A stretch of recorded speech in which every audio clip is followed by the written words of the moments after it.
Okay, this video is to demonstrate how to remove the front wheel on the Caboose stroller, and it's the same for all Caboose models except the Caboose S, but Caboose Ultralight all have the same wheel set.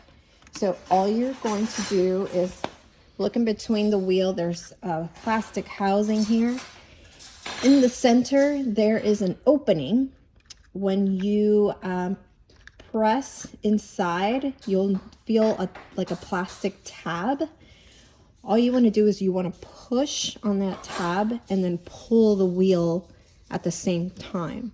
So you're going to push and then pull off.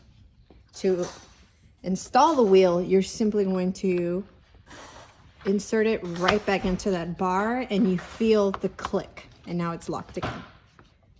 That's it.